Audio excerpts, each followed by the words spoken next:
toxic people live your life, you avoid doing toxic things. Welcome to our Maasai Mara University Talk Show, and this will be our second episode of the show. I'm your host, Christopher Odhiambo. And I'll be your co-host, Cecilia Nyambura. And today with us, we have three guests who will be helping us exhaust our topic today. And maybe they introduce themselves with their names and they have studied and maybe what they are currently studying for. We start on my right side. Okay, I'm Patrick, the Secretary General of Maasai, an education student taking chemistry, biology, and third year. I am Masaja Frederick, a Bachelor of Commerce student, the third year, taking accounting option. I'm the mass server chairperson and also the liturgy coordinator of Maasai Mara University Catholic Organization. I'm Lucy Kibali. I am in my third year of study. Pursuing Bachelor of Commerce, Accounting. I serve in the Christian Union as the Vice Chairperson. Now, as they say that leadership is a curse. And by curse, they don't mean that you're cursed in a negative way, but by curse they mean, if by any chance you became a leader somewhere, it will always follow you until the end. Our topic today will be how to balance between leadership, social life, and academics. So maybe we go directly to the point. We start with the student council. I start to maybe explain on what the challenges they go through and how they maybe balance between the two. Okay, as I said before, I'm Patrick Meleru, the Secretary General. From my point of view, leadership is very demanding, and therefore, as a student leader, I try to find different ways to navigate through this process of leadership. From what I know, first of all, as a leader, you are fully dependent on God, and therefore prayer has always been the thing that is behind everything that I do. Another thing, as a student leader, I pass through a lot of challenges. You see, it's not actually everyone in the school or among the students who loves or hates you. Some of them will love you and some of them will hate you. And to carry out your activities, you must always focus on whatever you are supposed to do. As a student, my academics are always the first priority. I put it on the first priority so that when I get out of this place, my life will be better, not only in the political view, but also from my academic point of view.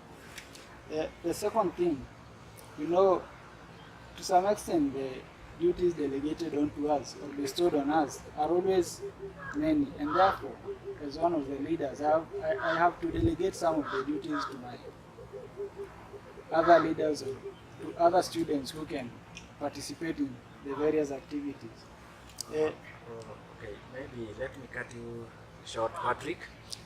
You have said, okay, you are the SG of Maasai Mara University. It means you are a bridge between the administration and the students' body. Yeah? Exactly.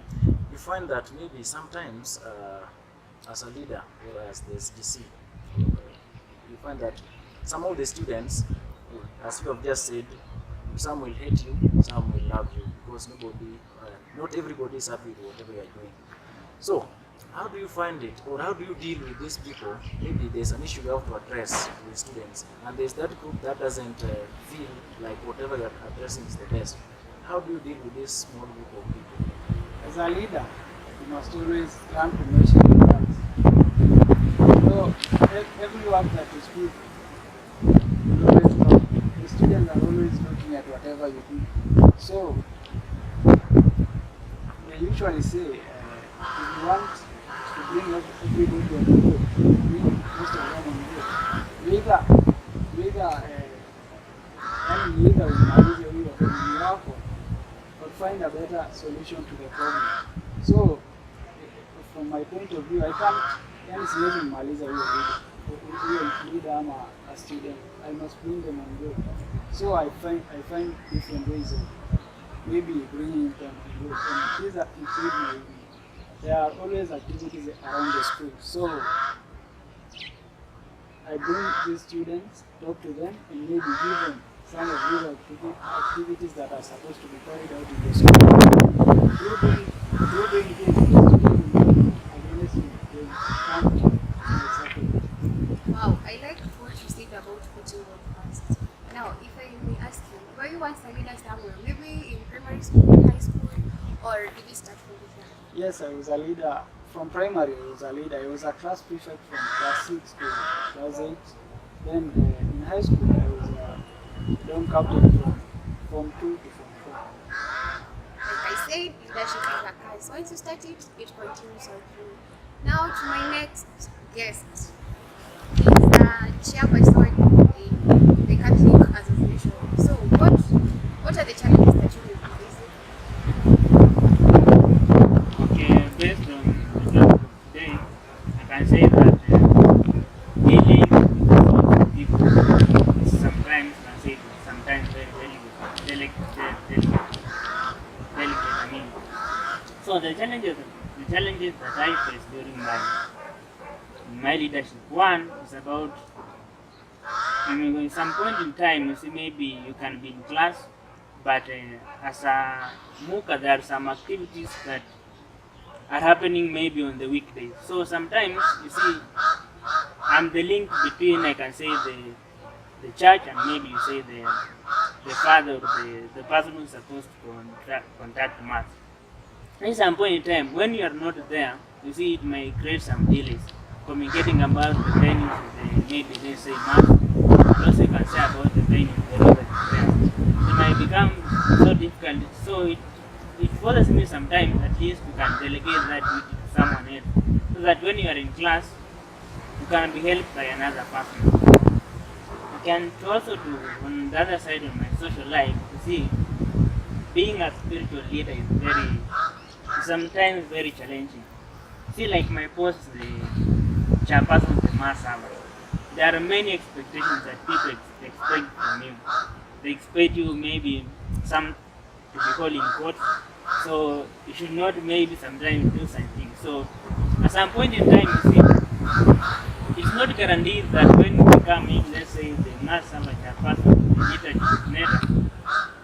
leader, you'll become a priest or rather a spiritual leader in the future. See, there are many challenges that so people expect that maybe you should not maybe work with the ladies so that maybe they can say that maybe you are going against the doctrine of the church. But you see, you are supposed just to maintain your dignity. So that's a challenge for me. So what I do is that I always make all ladies my friends so that people cannot know where you are going. So at least sometimes, you see, that is a technique that helps me to overcome this challenge. Yeah, I can say like that. Don't you think on the social life, like at some point, especially the children life, don't you think see come a name at some point where tunaweza kutake when it comes to you maybe approaching a lady in a romantic way, does that in any way affect you, or is that where you make all ladies your friends? Okay, like I said before, it's very challenging. For example, when maybe in church, you see most friends are from the church. So when you are, maybe for example, when you approach the lady from a church, you'll be very surprised and say, even you, Masai, you are doing this. You see, they expect you to be somehow maybe that only, so something. So you not maybe at a minute when you do such a thing. So it's very challenging sometimes. Yeah. Don't you think that at some point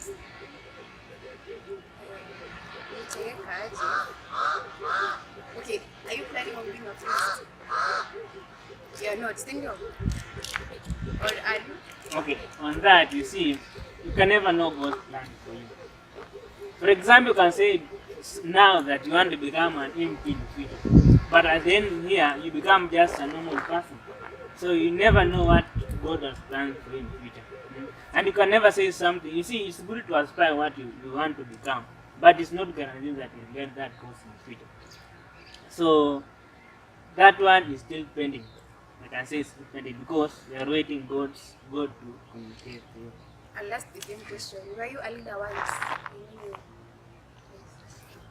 Yeah, in high school I was like, you see, Masavas have followed me from the beginning up to the place I am. So I was a leader in high school, especially for the Masavas. And also I'm doing something with the litter in this area. That's what I like most. And you see, I usually say Masavas is my hobby because I like the trade. See, sometimes it reaches a point, maybe when you see people serving, maybe when you go to mass in a certain place, you see, you don't feel comfortable sitting at the congregation. You say, I wish I was at the top there. You see, you wish that you are serving mass. So, it's following me until now. Okay, maybe for those who may not understand what mass serving is, if you are a Catholic, I know you will understand, and maybe if you are not a Catholic, ukienda kanisa la Katoliki utapata kuna wale wanakaa pale mbele na father na wamevaa almost the same kama father, au ndio tunaita mass servers. And maybe to our third guest, Madam Lucy, how do you find this issue of balancing your leadership, academics, and your social life? Right, so it's quite challenging actually, because leadership in church, just as you say, it's quite demanding. It's demanding in terms of time, also mental attention. You have to attend to people. So it's quite challenging. It has been, I can admit, maybe between the church leadership and academics, I can admit that my academics have suffered quite a deal in the beginning of this term, because considering I've served in two positions when I was in a ministry level and now I'm in the church level, it's quite different. Now the demand is so great. So I get my academics suffering quite a bit. Nilijipata wakati mwingi napatia kanisa because it's so demanding. And considering the number that you're serving in the Christian Union, you know, a congregation of 1,400 and above, and being a vice chair, you serve in different locations, including welfare. So if someone is going through any issue, they don't have food, they need counseling, they'll come to me. Maybe sometimes they forget I'm a student. So yeah, it has been challenging. But I've always tried to balance because I also remember I'm a student. And for me, they are all important. When I talk about prioritizing, that does not apply to me because my academics are equally important to my church leadership. Yeah. Now, maybe being that you are a lady, and again you are the vice chairperson of a congregation, there must be a way, maybe you have been seeing some of the members of the congregation view you to look at you, because you find that mostly in the African culture, you find that ladies are not given such higher positions, be it in church or even political wise. Now, how do you find it, maybe leading men in the church, and as you have said, you are third year, and then there are some who are 4 years, and then men. How do you find maybe being their leader? Right, for me. Alright, that's when you view it in the cultural way, it might be, you may feel insecure.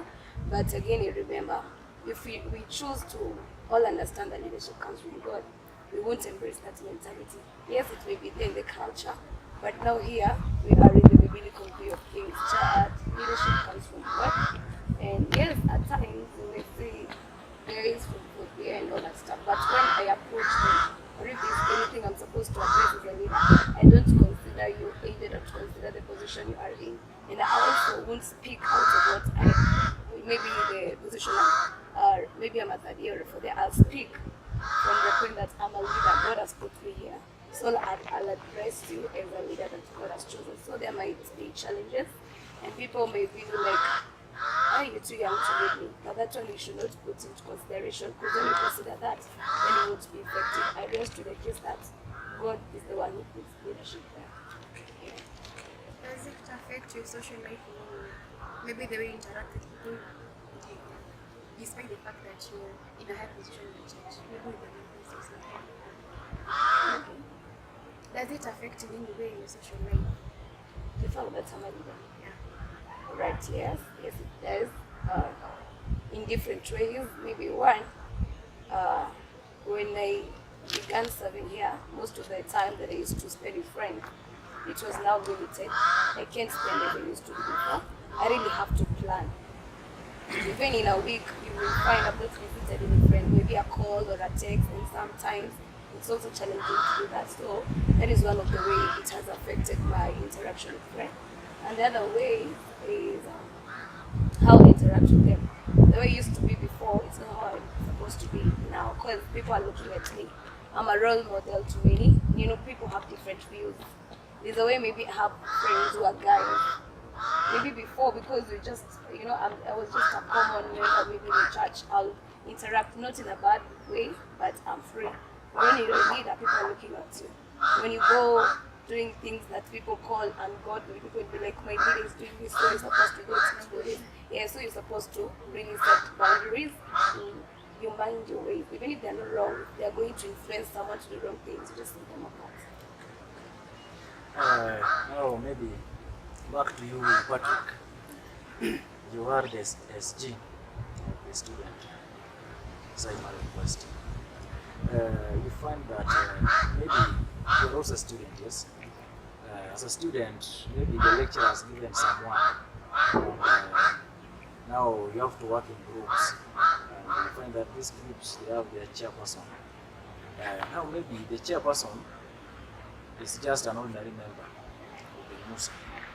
Now, how do you see as if the chairperson of this group is somehow limited in addressing you?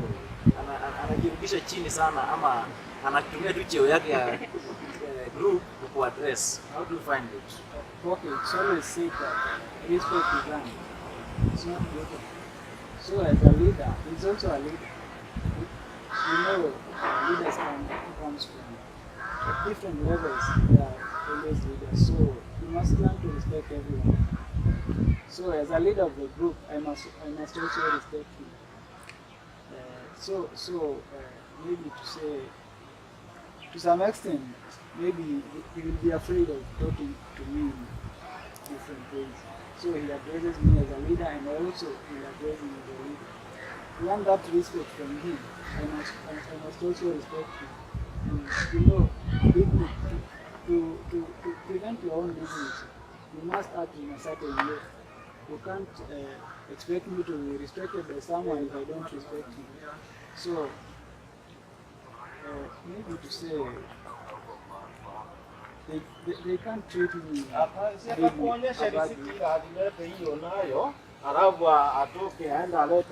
so maybe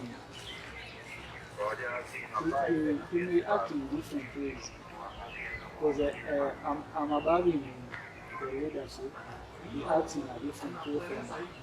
The way in which he treats me is not the same way in which he treats the students. When I explain to him something, let's say if I tell him I may not make it to come to the group, he will understand because I have different duties. And also as a leader, I must learn to sacrifice. I can't, let's say, you can kill two birds using one stone, but to some extent there are other duties that you can't do at the same time. So you must learn to sacrifice some other duties. If it's group work and the students are needed to be represented somewhere, maybe I'll leave the group work, I'll let the others do, but later I'll have to. I'm on you. Now, you are the chairperson, must serve as Maasai Mara University Catholic Association. Yeah? You find that in this association, there are also other leaders. There is even the chairperson of the whole association. Yeah? Now, when you are delegating your duties, because you said that to balance maybe your academics and the leadership part, you delegate some duties. Yeah? Do you just delegate duties, or there's somebody you trust with whatever you are giving him or her?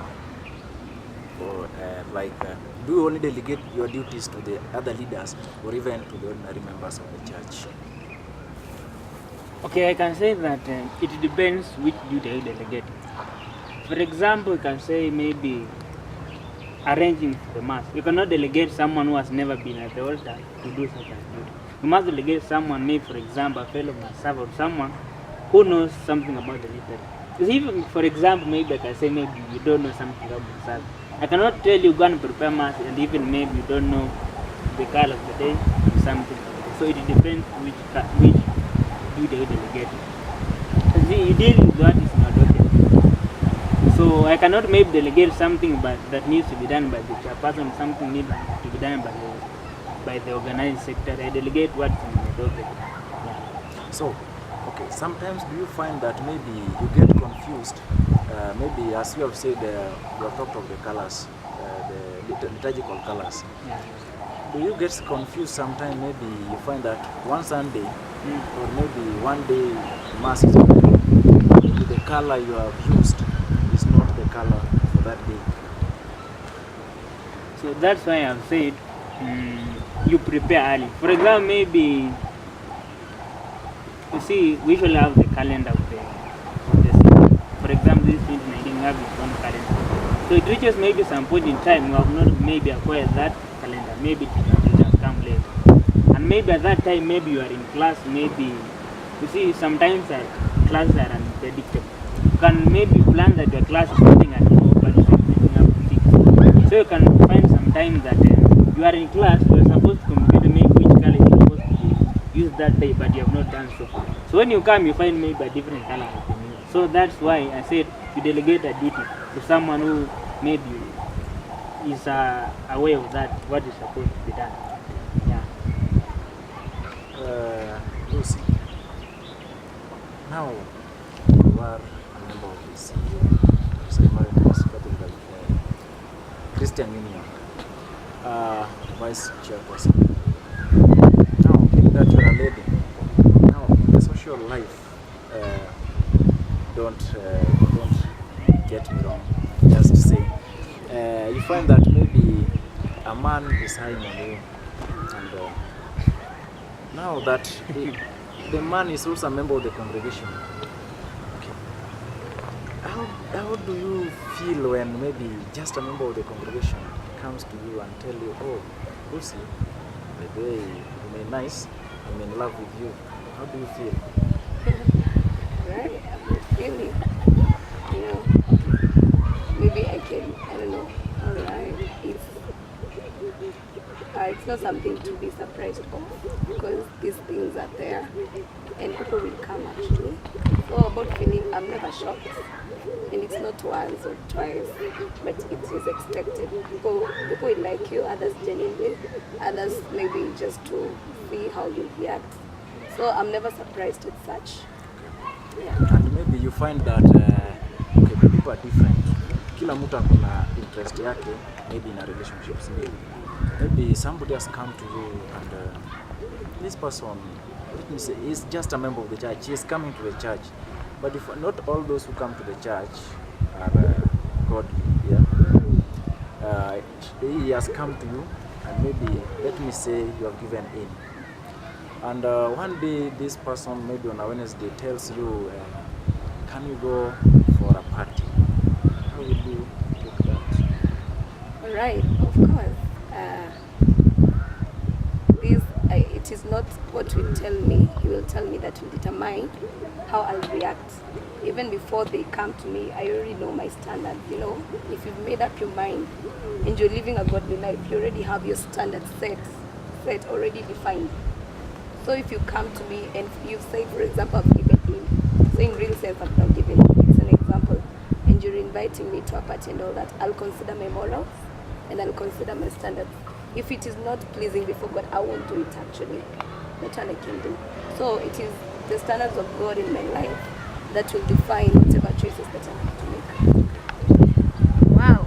Maybe in summary, you give a general opinion about what you think about the whole topic about leadership, how to balance leadership, education, and social life. We start with Patrick. Generally,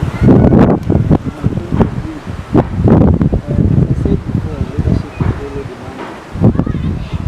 In many occasions, you find yourself having many activities that one should carry out, maybe within a day or within a certain stipulated time.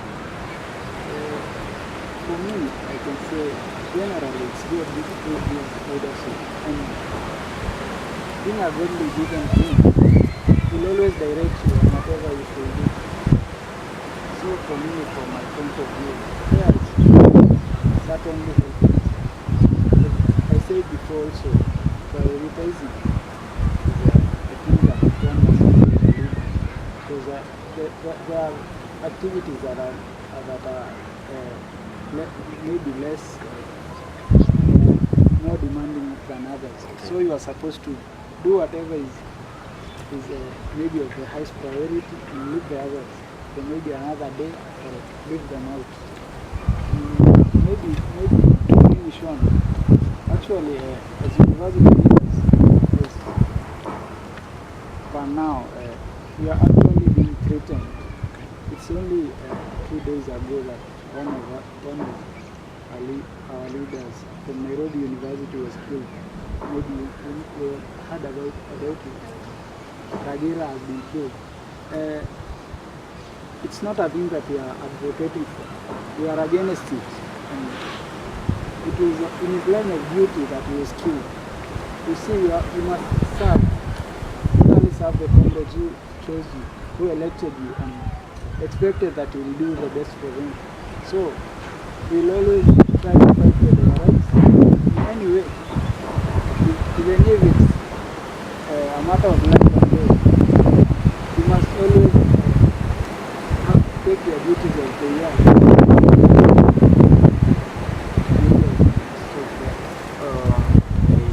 The soul of Ragira rest in peace. Now, what about you, Frederick? What do you think? Okay, on my point of view, I can say that being a spiritual leader and being maybe, for example, a political leader, they are two different things. One, being a political leader, you serve, for example, I can say maybe, for example, my friend Patrick is a leader of the students. So he fights for the rights of the students. But being a spiritual leader, you don't fight for the rights of the enemy, for the congregation. You serve them. By serving the Lord, you serve them, not fighting for their rights. So I can say that as a leader, you can never be free throughout the week. At some point in time, you can be held up somewhere, and there are some things need to be done. So I can say that those, like you say, that you prioritize those things that maybe, for example, they need you mostly, you perform them. Those things that can be done, maybe, for example, maybe that can be done without you directly intervening, you can delegate them to some people. You see, as a leader, you have people that you're leading. And I can say that, like maybe, for example, you can say the political leader who have their personal servants who maybe they can say, or the personal secretary. Those things that they maybe in their absence, these people can do their work on behalf of them. So I can say that, for example, in my docket, and I can say that some things can be delegated to those groups of people that can lead. I'm leading. Yeah. Lucy, say something. Right. Me, I'd like to acknowledge again that balancing leadership, academics, and social life is not an easy thing. In real sense, it's quite challenging. Like I said, I had my classwork suffer a lot this semester. It took me time to catch up. So, what I can, because it's basically to also help our fellow leaders who are out there, balancing is key. And how to start balancing is we'll be honest with ourselves. First of all, we acknowledge that you're a leader. You've got responsibility. For example, I'm a leader in the church. I've got many responsibility, demanding. People need me actually. People will need me every time. And I'm also a student, and I also have a social life to live. So I accept those responsibility. And then we have schedules. We plan schedules, and we really adhere to them. And maybe can also say we're supposed to, on the issue of balancing, you can have someone who can be accountable on your progress. Like for me to overcome, I had to have someone who will push me. Like, remember, you're a student, you have to go to class, you have to study, and they're calling me every time, have you done your assignment and all that stuff. So we need people who can work with us and be accountable on our progress. Okay, thank you. Thank you, viewers. With us, we were with the SG, Patrick Merero, the chairperson, Masavas, Maasai Mara University Catholic Association, Masaja Frederick, and Lucy Njeri, the vice chairperson, Maasai Mara University Christian Union. I've been your host for the show, Christopher Odhiambo, and I've been your co-host Cecilia Nyambura, and maybe just to remind you, we'd like to urge you to continue liking and subscribing to our page for more episodes that are coming. And thank you so much for sticking around.